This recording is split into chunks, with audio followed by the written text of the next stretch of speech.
you ever get the feeling that time is flying at you?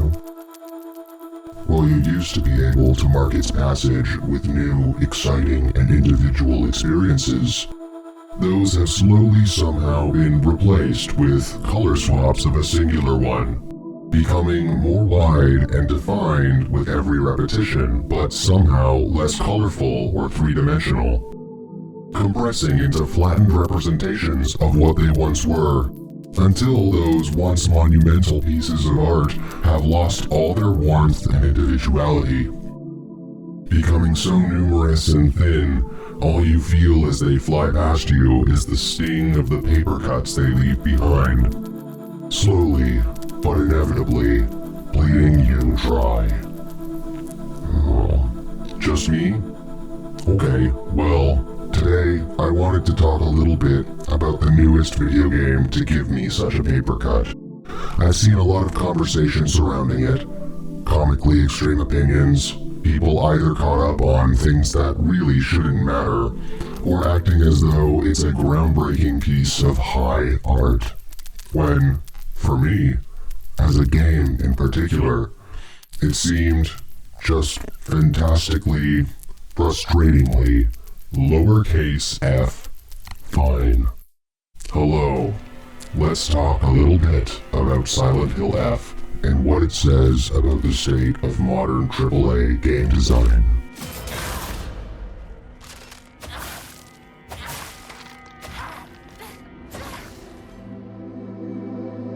First of all, I want to be very clear. I am not interested in talking about Silent Hill F as a story at all. I don't think it's very important to the point I'm trying to make here, and ultimately, I feel the way the game's story has defined the entire discussion around it is unfortunate and, frankly, embarrassing. My goal is to talk about Silent Hill F explicitly as an interactive experience. Based on the marketing leading up to this game, it was clear Konami wanted to communicate that this new entry represented a spiritual and creative coming home for the franchise. This makes sense. The fanbase was not exactly kind to the games made outside of Japan, and so it is understandable that Konami would want to make it clear that this new entry was intended to mark a return to form of some kind. Much like how Disney marketed the return of Star Wars. My question is, assuming this game is intended to represent the future of Silent Hill as a franchise, what is Konami communicating to its fans about that future? And how does Silent Hill F compare to the last entry in the series before its controversial change in developers? So, let's go back to 2004 and take a look at Silent Hill 4.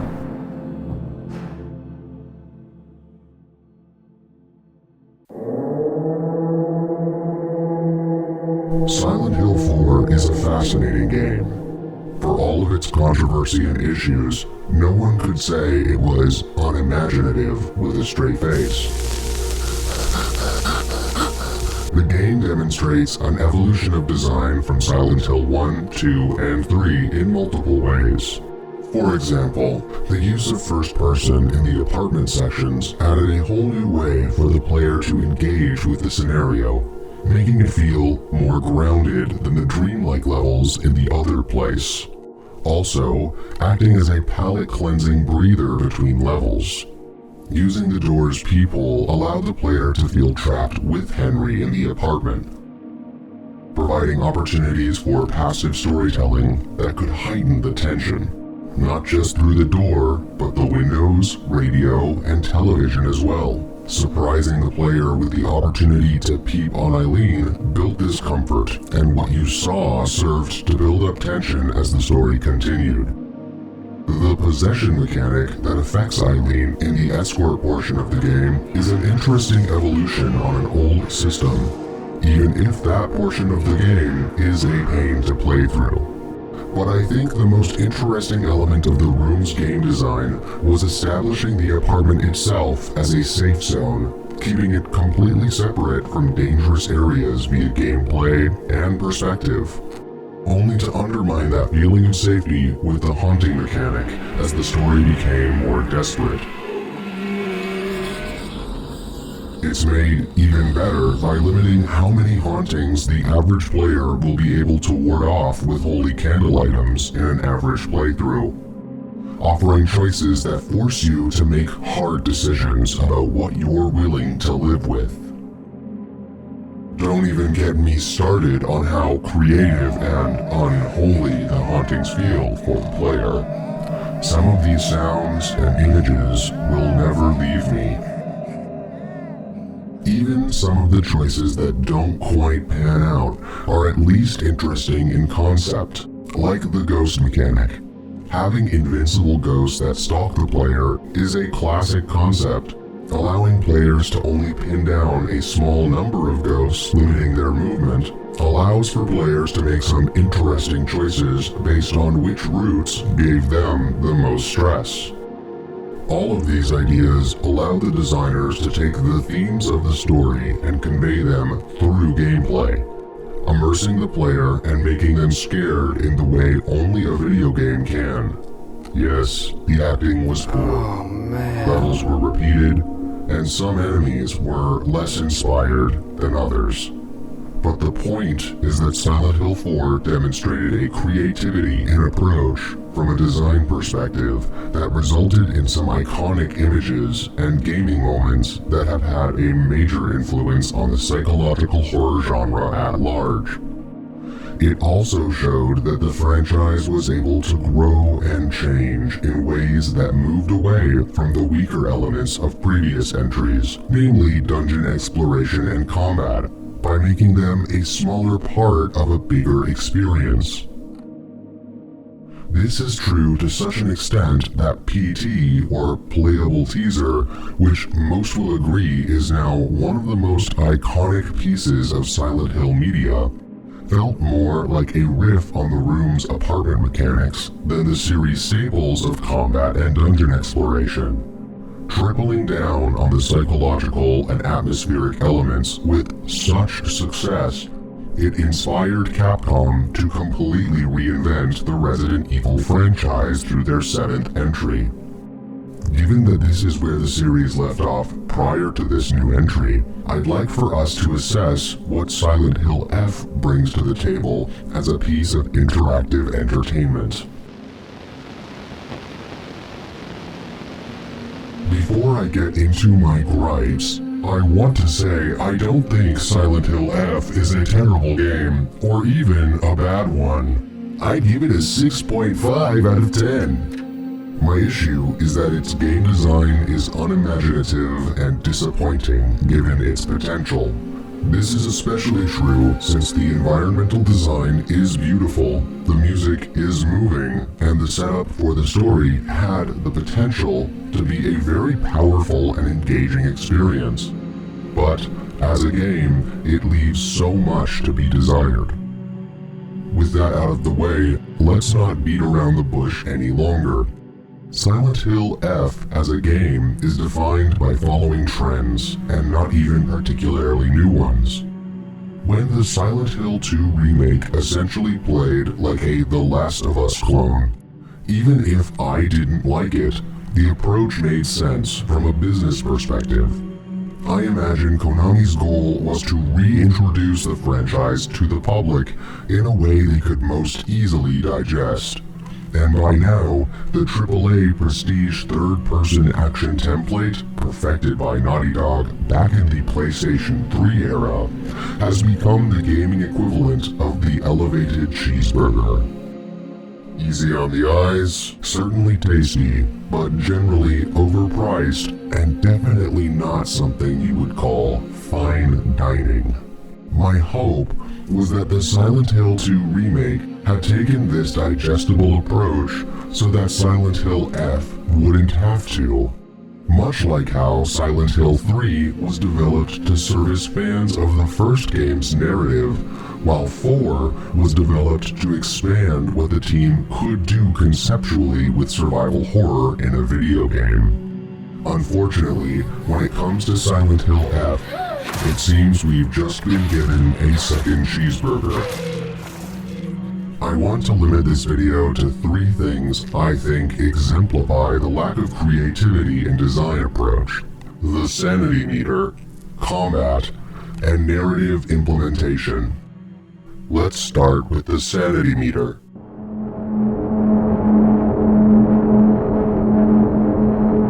The game takes place in a small town and is in large part about questioning traditions as old as the gods themselves, with much of the later story revolving around ancient shrines to these gods, a mythical sword, and warring demonic dynasties. It sounds fitting then that the game features a sanity meter for our player character. In my restless dreams, I saw that sanity meter being used to do something interesting for the gameplay experience. Perhaps in this game, your sanity meter could trigger a dynamic otherworld where the landscape changes depending on how high or low Hanako's sanity is. Perhaps staying at low sanity for too long would cause restless spirits to haunt Hanako, making gameplay more difficult, requiring you to seek shrines and make offerings for purification. Maybe this meter could cause NPC dialogue to change, or affect which areas were accessible to the player. Maybe the game would take a cue from Eternal Darkness for the GameCube and cause fourth wall breaks to occur. Unfortunately, none of these elements are in the game. Instead, the sanity meter only exists as a minor part of the combat system, helping the player land those insane counterattacks. Shrines also have limited use in the gameplay, primarily used as necessary save points and UI links to the familiar modern AAA level up and active buff menus. The only thing missing is a skill tree, meaning that deep combat remains impossible to unlock throughout your 4 playthroughs. Speaking of which,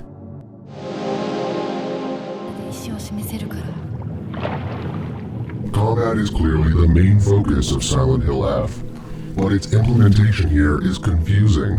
It relies on light, heavy, or charged attacks, dodges, and a cartoonish, time-bending counterattack system. All of these mechanics are available in stronger forms through action games, and nothing about their use here reinforces psychological horror through gameplay, or is even particularly interesting in its own right. For example, there is no cause for Hanako engaging in combat aside from a toothless weapon degradation system. Healing items are plentiful even in hard mode, and the counterattack system is so trivializing, it ultimately makes avoiding combat not something you do out of fear or necessity like in previous entries, but instead something you do out of boredom or frustration. While I understand the story is ultimately about empowerment, I don't think that's a good enough reason to justify turning the entire game into a cheap reproduction of a Devil May Cry or a Souls-like. It just feels mismatched with the genre, irreparably damaging the atmosphere. I would much rather have played as a character who is empowered to defeat the monsters, but not because they are physically more powerful than them. Perhaps she has to outsmart her enemies by knowing her way around the environment. Pursuing enemies could maybe be fooled via a stealth mechanic or holy traps. Honestly, any kind of mechanic that ramps up tension long-term would have been better than one that can only build tension short-term over the course of a single bout. Ideally, in a new, non-PlayStation 2 era Silent Hill game, I would want physical attacks to exist as an absolute last resort, a smaller part of a larger experience, not the bulk of one. After all, this is a psychological horror franchise, and there's nothing particularly psychological or horrifying about such a fantastical button-mashing power fantasy. The reality is, no matter how many scary things happen in a cutscene or are described in a note, if the gameplay itself doesn't reflect those ideas, you're just reading a book or watching a movie with extra steps. Especially if that gameplay is limited to mediocre puzzles, repetitive combos, and a bargain bin berserker mechanic. And this brings us, finally, to the narrative implementation. When I say narrative implementation, I don't mean the content of the narrative, simply how it is told. In Silent Hill F, all meaningful information and plot is communicated either through cutscenes or a block of text, which makes it very difficult to blend what is happening in the story with what you are doing as a player. One of the few exceptions is the field puzzle, which, despite overstaying its welcome, is a rare, refreshing, and interesting puzzle that reflects Hanako's emotional state and heavily features enemies that sneak up on you to increase tension and paranoia. This works fantastically, as the following cutscene capitalizes on this tension, while upping the ante by showing us Rinko's twisted intentions and hinting at a violent relationship. The first time I experienced this was the most tension and investment I felt throughout my entire experience with the game, as at that point I was given the impression we were being set up for a paranoid party dynamic between these three friends, something new to Silent Hill that would allow the player to possibly explore the theme of internalized misogyny and how it can cause women to target each other. I thought maybe I'd have to be making careful dialogue choices to not enrage Rinko, or maybe diplomatically having to make stressful decisions about who gets health items. Perhaps we could have even seen this team dynamic play out in the other world. Literally anything could have happened, but instead, practically nothing did. Rinko and Shu have a handful of lines of dialogue we can hear through a door, and soon after that, they become completely uninteractable for the rest of the game. Instead, the dynamic I was excited to explore as a player was explained to me through cutscenes and reams of repetitive text spaced out over 4 playthroughs. For a game so focused on character and story, it is a shame that nearly all elements of this are limited to being watched or read about and not played, which is particularly disappointing given some of the interesting Easter eggs we can find by wandering away from the critical path, teasing the potential this environment had for more immersive storytelling. To me, these 3 issues exemplify either an inability to or a lack of interest in doing anything challenging or original from a design perspective. Now, this could be due to the game being developed by a relatively inexperienced studio and written by a visual novel author instead of a more traditional game director. But I fear the reason for this approach is a bit more cynical in nature and was largely out of the hands of the actual team building the game. Which brings us to our final section.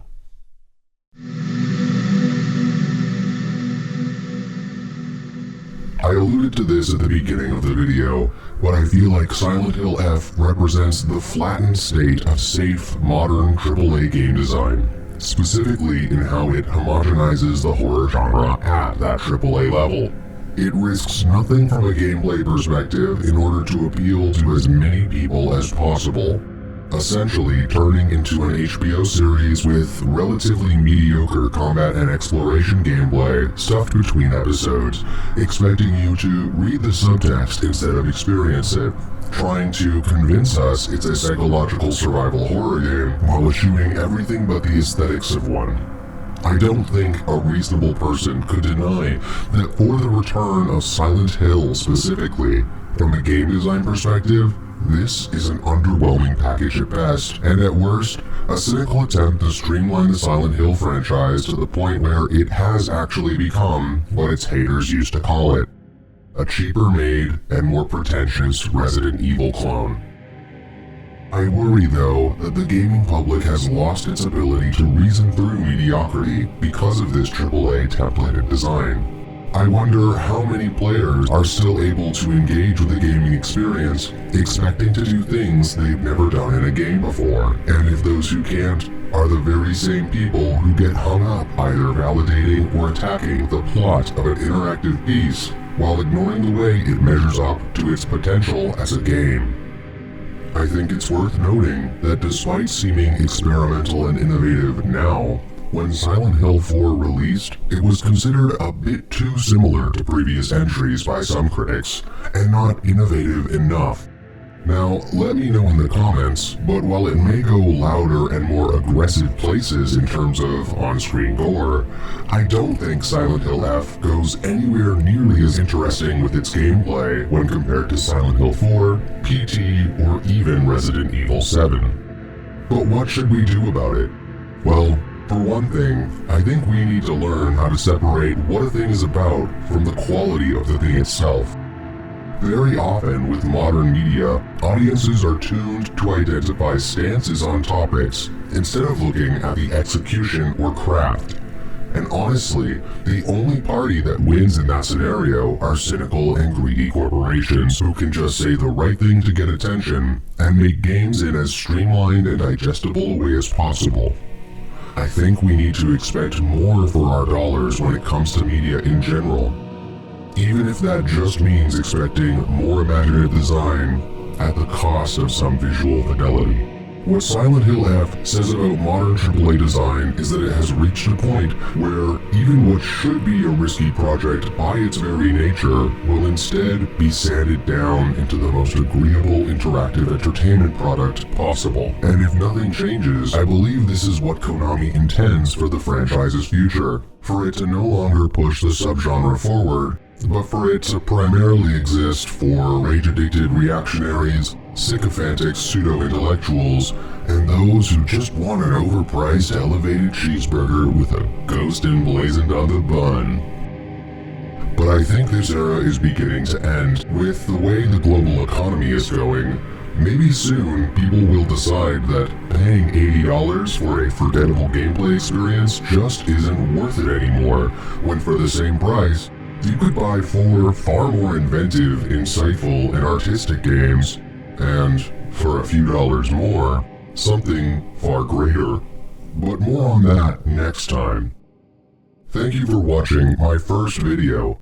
Please let me know where you disagree in the comments, and I hope you return for my next project.